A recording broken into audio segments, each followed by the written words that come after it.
3장 1절 말씀.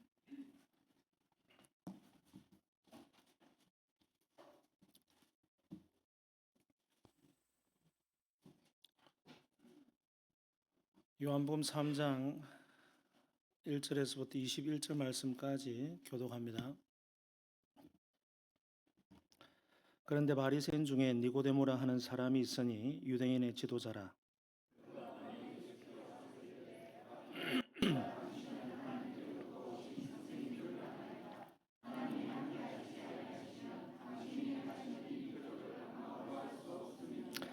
예수께서 대답하여 이르시되 진실로 진실로 내게 이르노니 사람이 거듭나지 아니하면 하나님의 나라를 볼 수 없느니라.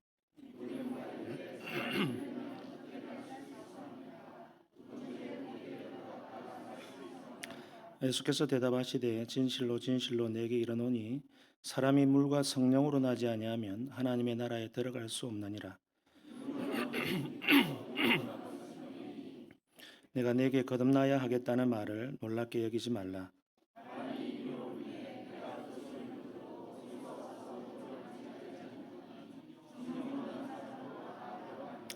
니고데모가 대답하여 이르되 어찌 그러한 일이 있을 수 있나이까?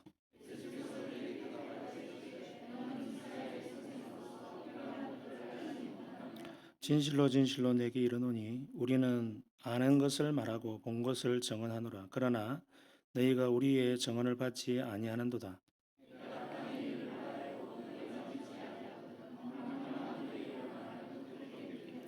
하늘에서 내려온 자 곧 인자 외에는 하늘에 올라간 자가 없느니라. 이는 그를 믿는 자마다 영생을 얻게 하려 하심이니라.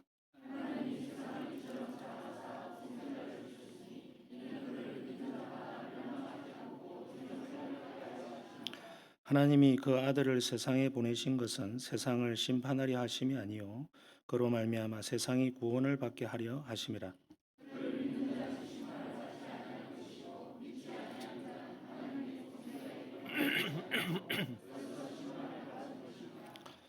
다 같이 읽겠습니다.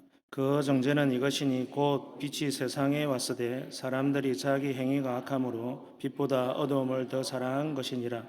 악을 행하는 자마다 빛을 미워하여 빛으로 오지 아니하나니 이는 그 행위가 드러날까 함이요 진리를 따르는 자는 빛으로 오나니 이는 그 행위가 하나님 안에서 행하는 것임을 나타내려 함이라 하시니라.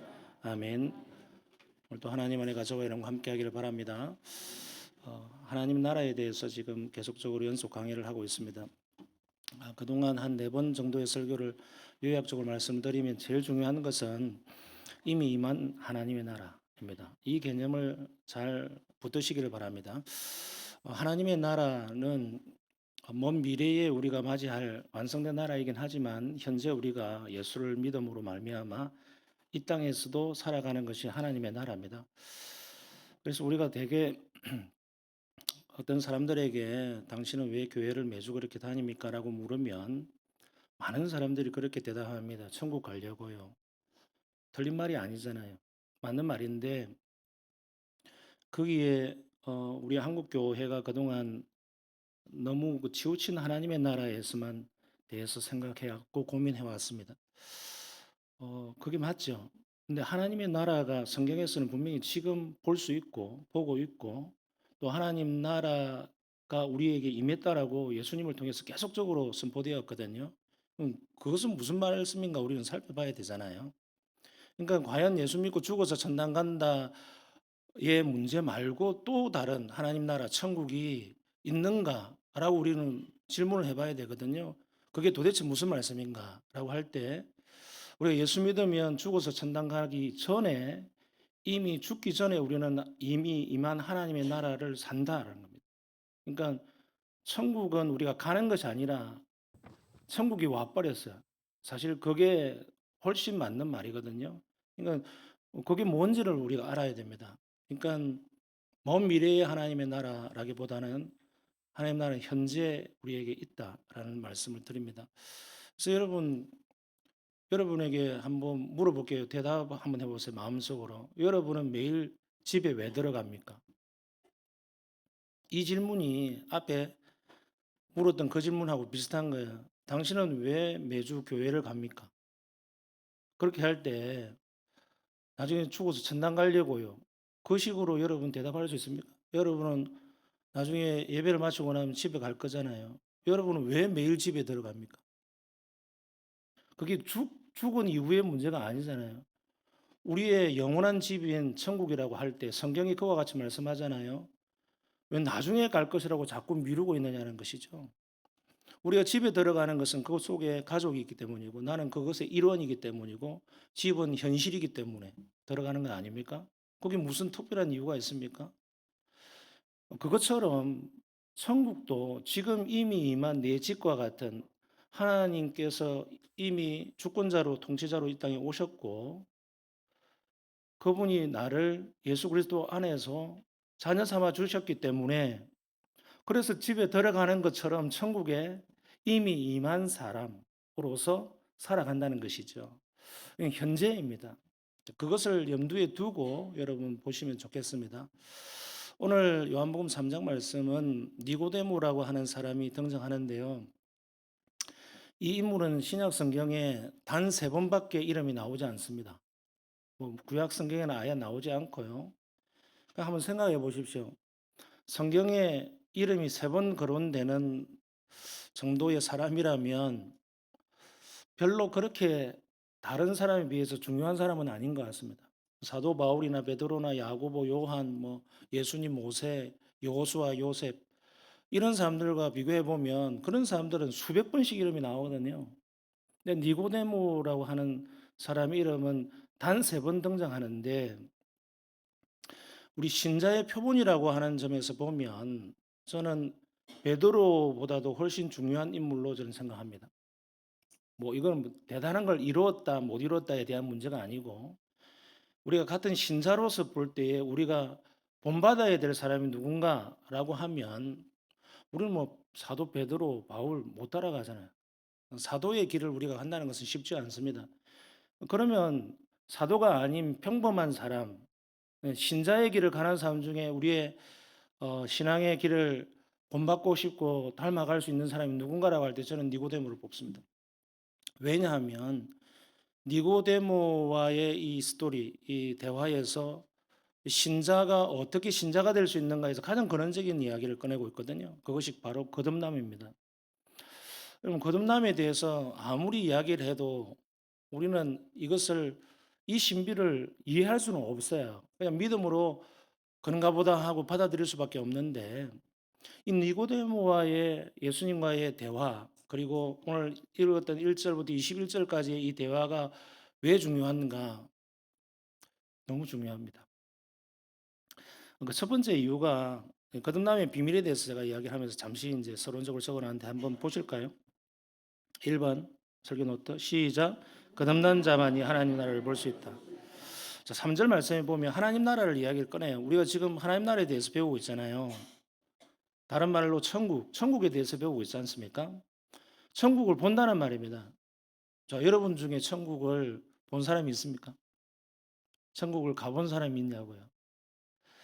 자, 성경에는 천국을 실제로 가본 사람에 대한 이야기는 거의 없지만 사도 바울이 자기 자신을 3인칭으로 써서 그는 하면서 자기 이야기를 잠시 꺼낸 적이 있어요. 고린도 교회 편지를 쓰면서. 거기서도 천국을 봤다는 이야기는 한마디도 안 해요. 들었다 이렇게 얘기해요. 들었다. 뭐 이런 이야기만 한단 말입니다. 성경에도 천국을 직접 가보고 내려와 가지고 나는 천국을 이렇게 가봤다라고 보았다라고 말하는 사람은 한 명도 없어요, 사실은. 그런데 지금 니고데모와의 대화에서 예수님이 첫 번째로 꺼낸 이 천국에 관한 중요한 동사가 뭐냐면 앞으로 죽어서 천당 간다가 아니고 영어로 하면 I will go 또는 I am going to 이렇게 이야기하잖아요. 미래형으로 이야기할 때 go라는 말을 안 쓴단 말입니다. 또는 enter 영어 성경에 보면 NIV enter라고 되어 있어요. 들어간다. 이 말을 쓰기도 전에 뭘 이야기하냐면 본다라고 이야기한단 말입니다. 영어로 하면 see라고 본다. 성경에는 천국을 갔다 와가지고 본 사람도 거의 없는데 예수님은 그와 같이 말씀하신단 말이에요. 도대체 언제 본다는 말인가? 나중에 살펴보겠지만 12절에 보면 12절 한번 보세요. 내가 땅의 일을 말하여도 너희가 믿지 아니하거든. 지금 앞에와의 니고데모와 예수님과의 이 모든 대화가 이 땅에서의 일들에 대해서 관한 이야기라는 거예요. 저 천상의 뭐 나중에 먼 미래 가서 이야기가 아니고, 그리고 어떤 신비한 가운데에 내가 비몽사몽 가운데 겪은 이야기가 아니라 실질적으로 이 땅에서 내가 겪은 이야기, 그리고 모든 신자라면 반드시 체험하고 겪는 이야기, 이 땅에서의 일들을 이야기한단 말입니다. 그 이 땅에서의 일들 중에 가장 첫 번째는 뭐냐면 천국에 들어가기 전에 천국을 본다, 이렇게 이야기합니다. 그게 무슨 말이냐면 지금 멀리 있는 것을 망원경으로 본다는 이야기가 아니라 지금 이미 임한 천국을 보고 있다는 이야기예요. 어떤 사람에게? 거듭난 사람. 그 이야기를 하거든요. 신자는 천국을 보면서 살아가는 사람. 믿으시길 바랍니다. 도대체 우리의 시력으로서는 잘 보이지 않는 천국을 어떻게 본다는 말인가? 라고 할 때, 자, 이 중요한 조금 전에 읽었던 12절 말씀에 있어서 이번에 동그라미 1번 한번 보세요. 시작. 이 땅에서 거듭나지 못하면 기회가 없다. 2번. 이 땅에서 거듭난 자는 그때부터 하나님 나라를 보고 하나님 나라의 삶을 살게 된다.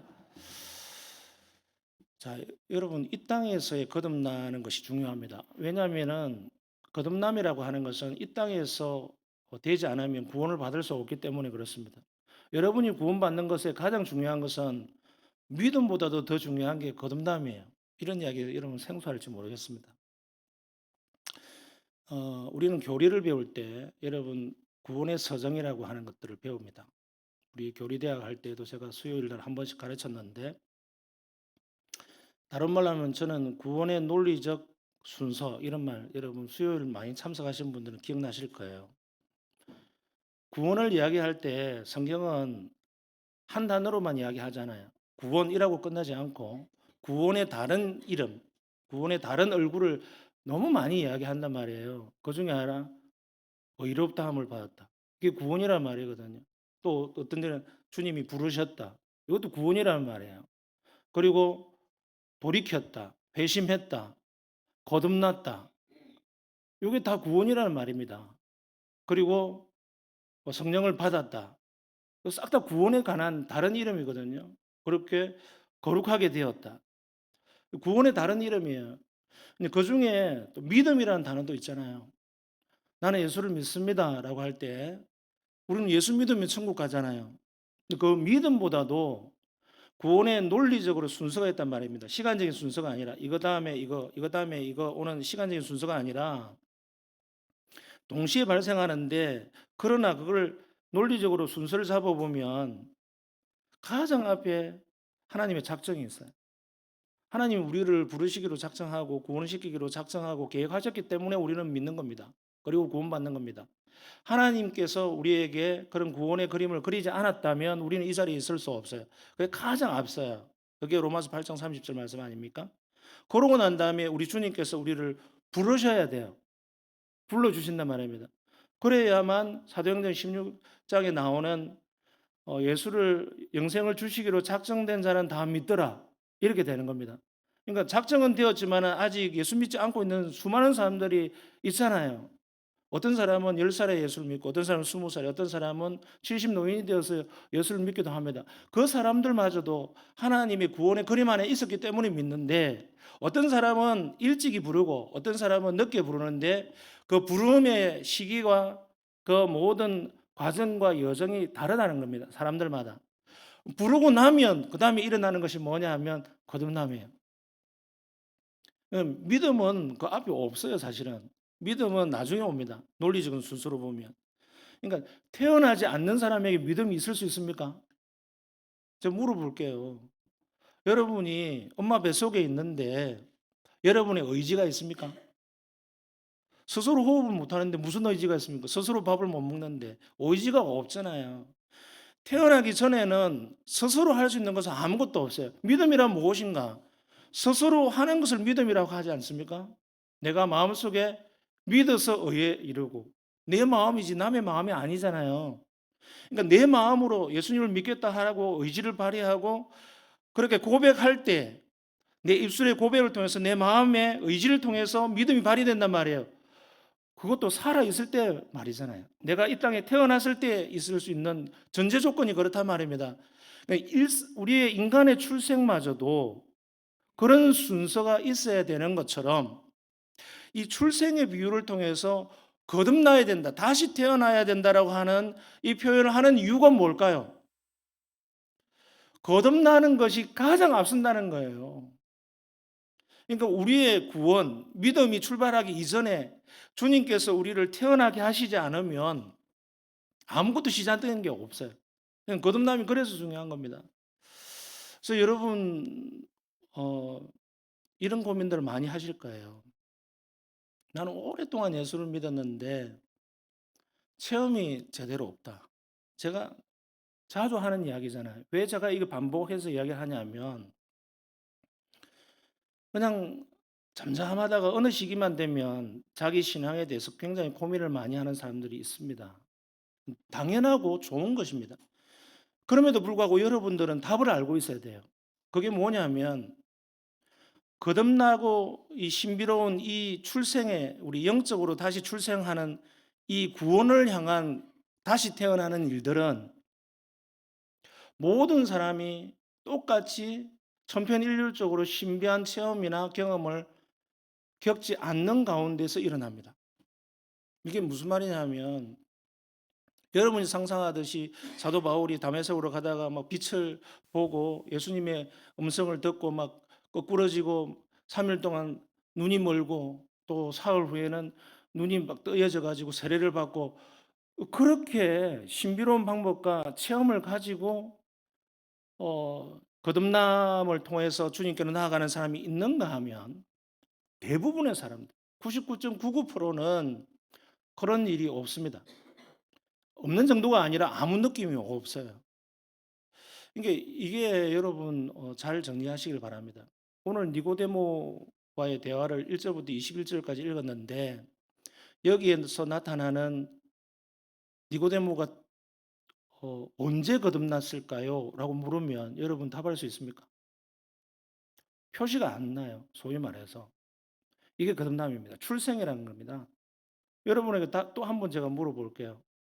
여러분 중에 엄마 뱃속에서 태어나는 그 순간을 기억하시는 분이 있습니까? 그 신비롭고 인생에 한 번밖에 없는 그 특별한 체험을 우리는 아무도 기억을 못해요.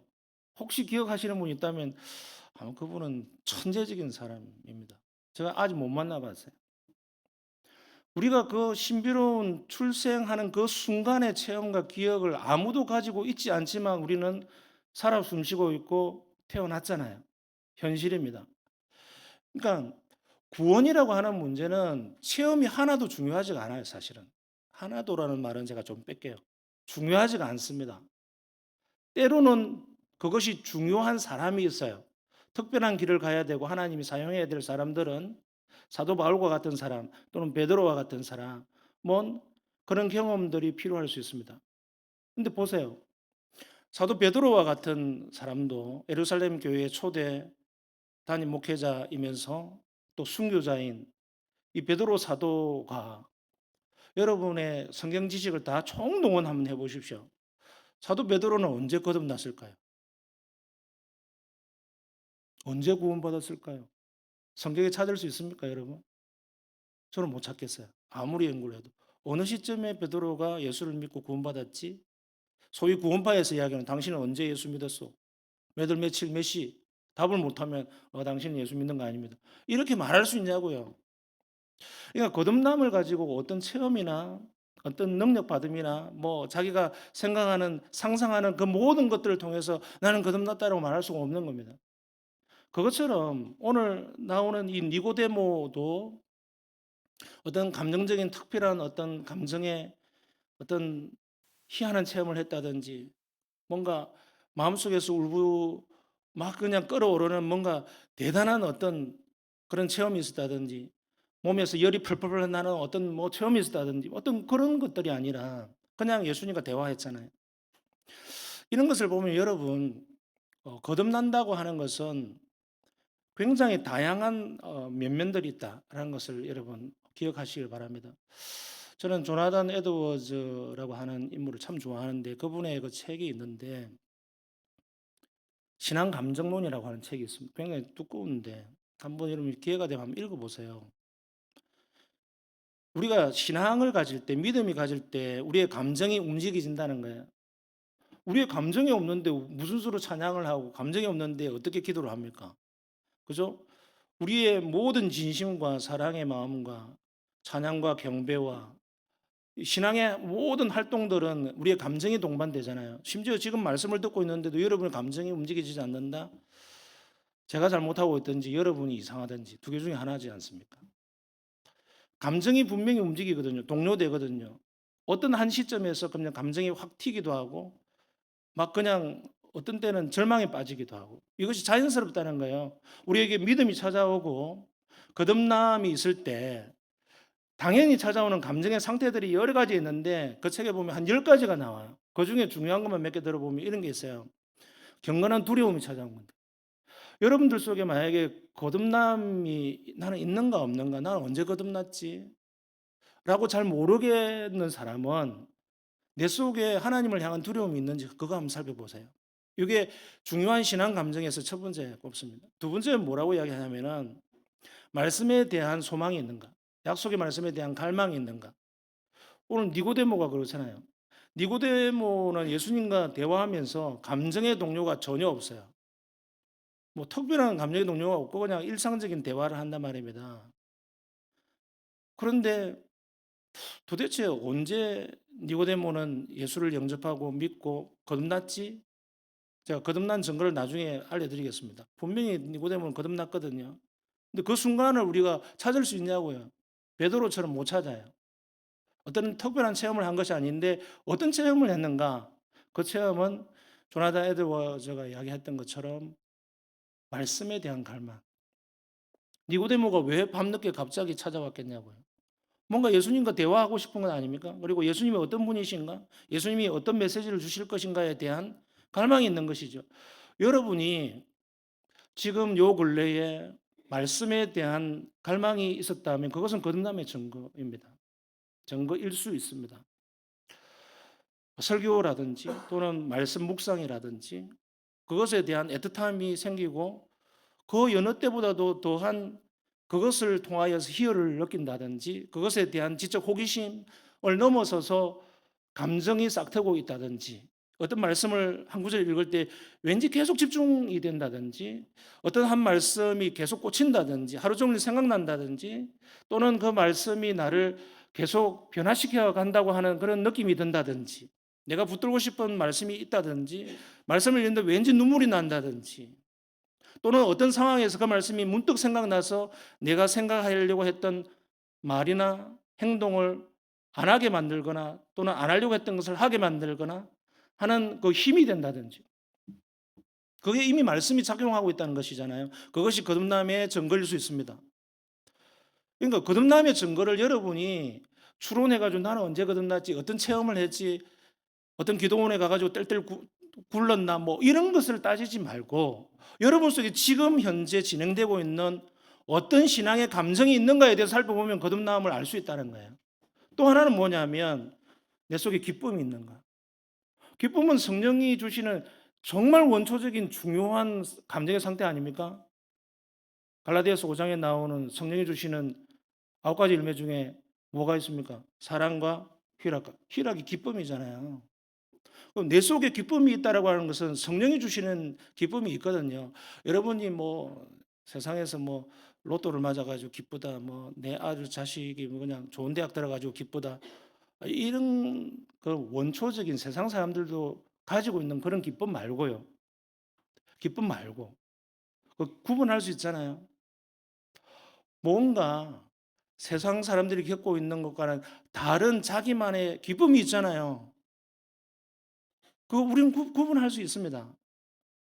가만 새벽 기도한다고 그냥 앉아 있는데 입은 안 떨어지고 아무 기도의 그 문장도 구사할 수 없는 그냥 텅 비어 있는 그런 날이 있다고요.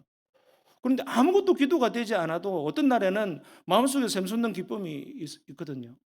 그런 사람 있잖아요. 그 기쁨이 도대체 근원이 뭐라는 거예요. 내가 돈을 많이 벌어서가 아니잖아요. 그럼에도 불구하고 그것은 어디로부터 오는가라고 할 때 그것은 성령이 주시는 기쁨이다. 그러면 거듭난 거잖아요. 그러니까 이런 여러 가지 증거들이 굉장히 많이 있어요. 제가 다 언급하면 좋지만 그중에 제가 두 번째로 열었던 게 뭐냐면 말씀에 대한 갈망이잖아요. 니고데모가 그랬다는 거예요. 그러니까 니고데모는 이미 예수님을 만나는 순간, 대화하는 순간 그 대화하는 어느 시점에 거듭난 것이죠. 왜? 말씀을 통하여서 이미 그는 변화되고 있었으니까. 여러분이 지금 이 시간에 말씀에 집중하고 있고 그것이 무엇인가 생각하고 있고 고민하고 있고 그 영혼이 조금이라도 있다면 여러분은 거듭났다고 말할 수 있겠죠. 성령이 그와 같은 은근하고 성령의 우리 박영동 교수님은 성령의 수줍음이라고 이렇게 표현하는데 shyness of the Holy Spirit. 그러니까 성령께서 수줍어하시는 분이 아니잖아요. 그런데 성령은 은근히 뭔가를 행하시는데 무엇으로 행하시는가? 말씀을 통해서 행하시거든요. 그래서 그 일들이 우리를 거듭나게 했다라는 큰 증거가 될 수 있다. 이것이 거듭남에 여러분이 고민하고 있는 것에 대해서 조금 도움을 드리기 위해서 선언적으로 말씀드렸습니다. 본론인데 이제 본론 해가지고 언제 설교를 마치노 이런 고민을 하시는데 걱정하지 마시길 바랍니다. 자, 이제 보십시다. 오늘 제가 진짜 하고 싶은 이야기. 거듭나면 비로소 보이는 것들이 뭔가? 1번 한번 보실까요? 시작. 거듭나면 불신자의 심판과 신자의 구원은 오직 믿음의 차이라는 것을 보게 된다. 15절에서 18절을 그와 같이 이야기합니다. 계속 믿는 자와 불신자가 가져야 될 그 상태에 대해서 이야기하면서 중요한 믿음에 대해서 이야기하거든요. 세상 사람들도 믿음이라고 하는 단어를 쓰잖아요. 헬라어 단어에서도 믿음, 피스티스, 피스티오, 이런 동사, 명사를 다 쓰는데 그 시대 때 그냥 흔히들 쓰는 단어예요. 그럼 나는 당신을 믿습니다라고 할 때 그 믿음과 내가 예수님을 믿습니다라고 하는 그 믿음과 무슨 차이가 있습니까? 단어에는 하나도 차이가 없어요. 전혀 차이가 없잖아요.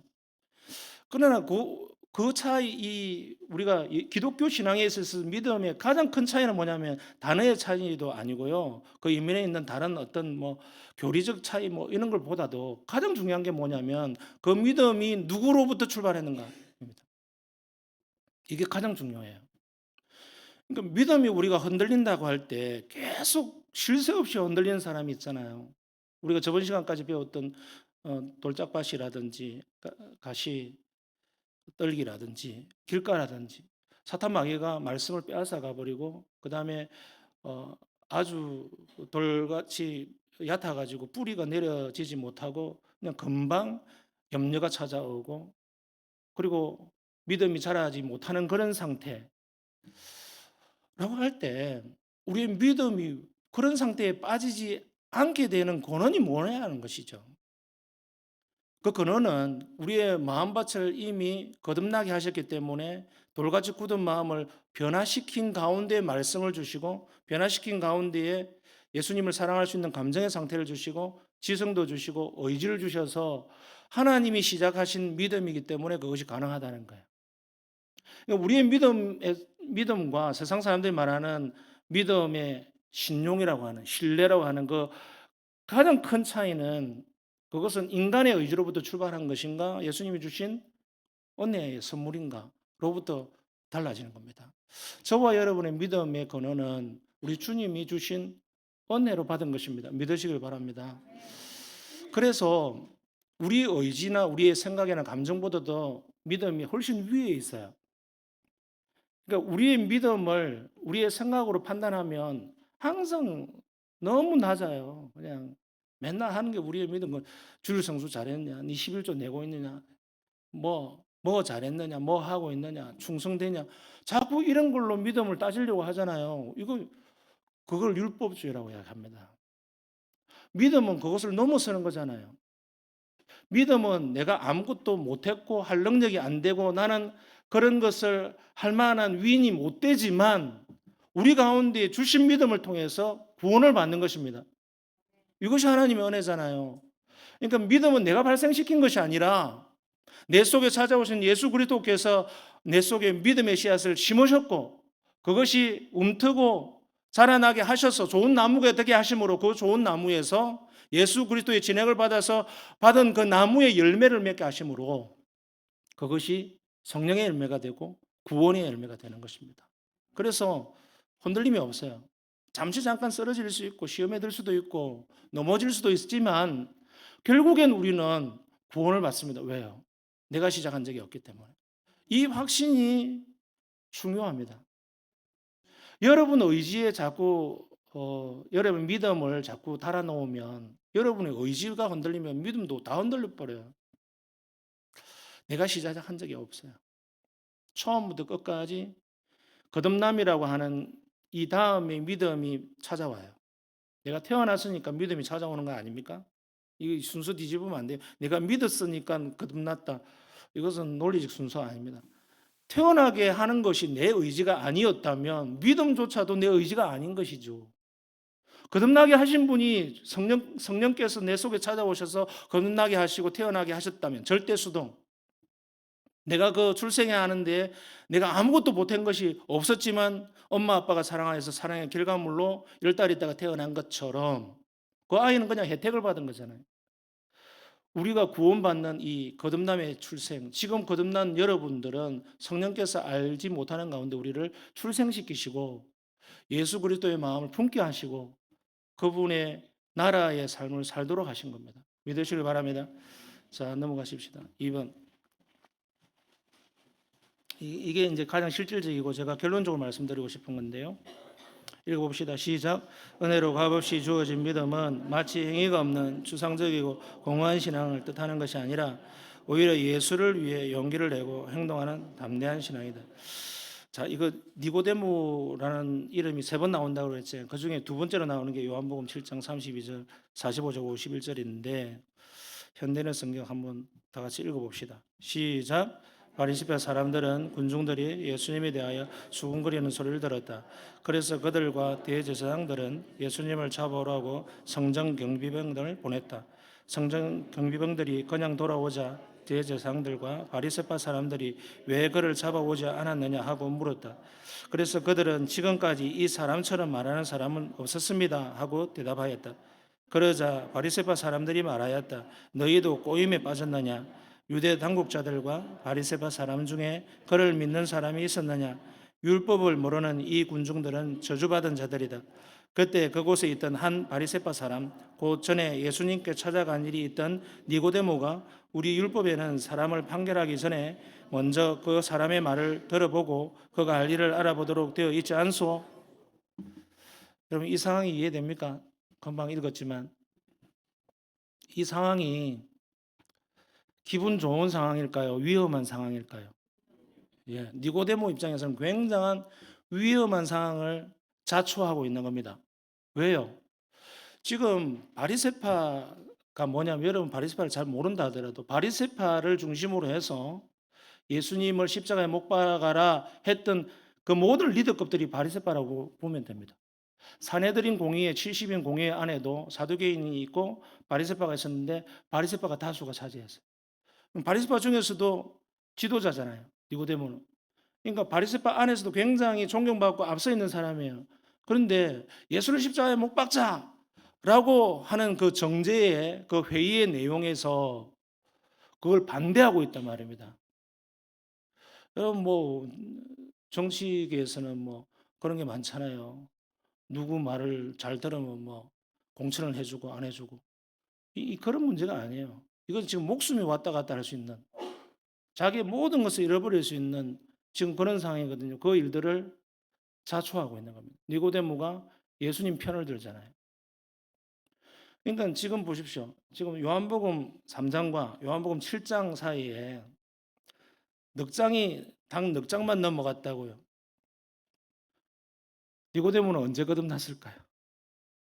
지금 예수님을 확신하지 않으면 이런 행동은 불가능합니다.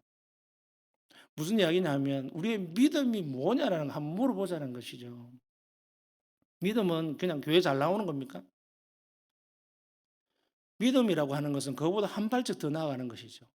오늘 이 시대에 21세기 한국에서 교회 나가는 것 때문에, 교회 나가는 그 자체 때문에 내 목숨이 왔다 갔다 할 정도의 핍박을 받는 사람은 저는 아마 없을 거라고 봅니다. 북한이 아니고서는. 그럼 그렇다면 도대체 우리 믿음이라고 하는 것이 뭐냐라고 할 때 여기서 보여주는 것은 자기가 손해보는 것을 넘어서서 고통받을 수 있고 핍박받을 수 있고 모든 것을 잃을 수도 있는 그 속에서 예수님을 부인하지 않고, 더 나아가서 예수님을 부인하지 않는 수준을 넘어서서 예수님 편이 되고, 더 나아가서 예수님의 길을 같이 가겠다고 하는 그 결단과 의지가 있다는 것이죠. 그럼 그렇게 이야기하면 니고데모 뭐 그래 성경에 나오는 인물이니까 훌륭했으니 그렇지. 여러분, 우리 삶 가운데에서 예수님과 함께 할 수 있는, 나만이 할 수 있는 최소한의 용기, 담대함, 결단이 어떤 것이 있을지는 여러분이 찾아보시길 바랍니다. 각자 다 다릅니다. 각자의 믿음의 분량이 다르고 할 수 있는 환경과 여건이 다 다를 수 있습니다. 그러나 여러분의 믿음이 있는가, 거듭난 사람인가라고 할 때 자신에게 물어볼 수 있습니다. 나는 주님을 위해서 뭘 하고 있는가? 그리고 주님 때문에 나는 어떤 고통과 핍박을 받고 있는가? 어떤 손해를 감수하고 있는가? 어떤 대가를 치르고 있는가? 지금 현재 나는 무엇을 하고 있는가? 그것을 물어보면 나는 주님과 함께 하기로 거듭난 사람으로서 용기를 내고 있는가, 그렇지 않은가를 알 수 있겠죠. 그래서 제가 동그라미 1번에 이렇게 적어놨어요. 한번 보실까요?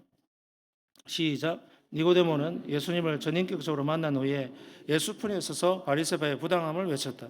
그는 거듭난 후 예수와 함께 고난받기를 주저하지 않았다. 로마서 8장 17절 읽어봅시다. 자녀이면 또한 상속자 곧 하나님의 상속자여 그리스도와 함께한 상속자니 우리가 그와 함께 영광을 받기 위하여 고난도 함께 받아야 할 것이니라. 자, 우리가 영광 영광 할렐루야, 영광 영광 할렐루야. 이 영광이라는 말이 종교적인 단어입니까? 종교적인 단어냐고요. 예배당에서 찬송을 부를 때, 성경에 한 번씩 나올 때, 아니면 그냥 큰 상을 받았을 때 마이크에다 대고 하나님께 영광 돌립니다 하는 그런 정도로 쓰는 영광이냐고요. 주님은 영광이라고 할 때 예수 그리스도의 십자가의 죽으심과 부활, 거기까지를 영광이라 했거든요. 우리는 부활하면 좋잖아요. 죽었다 살아났다. 나사로가 살아났으니까. 왜 죽는 건 생각 안 하냐고. 요한복음 계속 읽어보십시오. 영광이라는 단어가 계속 나오는데 우리 주님은 자기가 낮아지고 낮아지고 더 갈 수 없고 죽는 쪼그라지고 과거의 모든 것들을 다 버린 상태를 영광이라고 이야기했어요. 요한복음 1장 14절에 그와 같이 이야기하잖아요. 나는 본래 삼위일체 하나님이었는데 육신을 입고 이 땅에 왔고 그것은 영광이다. 독생자 아들이 영광이라고 이야기하잖아요. 영광. 그리고 계속 이야기합니다. 십자가를 지는 것을 영광이라고 이야기합니다. 요한복음에서 계속 그와 같이 이야기합니다. 여러분, 우리가 생각하는 영광과 예수님이 우리에게 주실 영광은 조금 차이가 있는 것 같습니다. 그리고 그 영광은 결국 우리가 그냥 기쁘고 좋은 자리에 앉고 내가 칭찬받고 인정받는 그 자리를 넘어서서 주님과 함께 고난을 받는 그 자체가 영광이라고 이야기를 합니다. 저는 제가 우리 교회와 함께 하면서 2019년 제가 7월 첫째 주에 부임을 했어요. 그때 세례교인 18명이 계셨는데 그러고 나서 한 3개월 있다가 10월 9일 날 개척 설립 예배를 드렸습니다. 이미 있는 교회지만 이미 어려움을 겪었고 개척 설립 예배를 드리지 못한 가운데 우리 교회 당회장께서 개척 설립 예배를 드려라 그래서 제가 뭐 개척인지 부임인지 뭐 기존 교회인지 구분이 안 되는 가운데에서 설립 예배를 드렸어요. 그러고 나서 지금 5년 4개월이 지났습니다. 제가 어떤 면에서 영광이라고 생각하냐면 그 처음에 이 아무도 영광이라고 생각지 않는 이 자리에 처음부터 함께했던 그분들에 대해서 저는 너무 고맙게 생각하고 너무 영광스러운 자리라고 생각합니다. 왜냐하면 우리 교회는 큰 교회로부터 시작됐잖아요. 거제도에서 가장 큰 교회로부터 개척이 됐어요. 12분이 나오셔서 또 개척 후원을 받아서 그렇게 시작되었습니다. 그게 쉬운 길입니까? 제가 들어보니까 공교회 박 목사님이 자주 하신 이야기예요. 내가 120명은 보내려고 그랬는데 맨날 하면서 120명 이러시더라고요. 120명 안 나왔잖아요. 10분의 1만 나왔어요. 근데 많은 사람들이 이 시대에 그 신앙에 있어서 관심이 뭐냐면 내가 할 수 있는 약간의 의무사항만 하고 그냥 편하게 예수 믿자. 이게 시대의 흐름입니다. 제가 수년 전에 어떤 부부가 우리 교회 처음 예배를 드렸어요. 그래서 조그만 교회 목사는 부부같이 보이는 사람이 앉아있으면 너무 기분이 좋잖아요. 저 사람들이 우리 교인이 될까 말까. 그래서 차 한잔하고 가라 하니까 덥석 차 한잔하고 가겠다고. 그랬는데 첫 마디가 뭔지 압니까?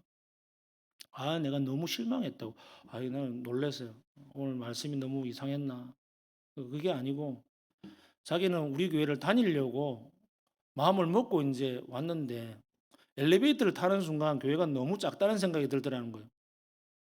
그래가지고 아니나 다를까 4층에 왔는데 교회당도 조그맣고 사람 인원도 지금보다 더 작을 때니까 너무 작고 해가지고 나는 큰 교회인 줄 알고 왔는데 너무 실망을 했다고 그러더라고요.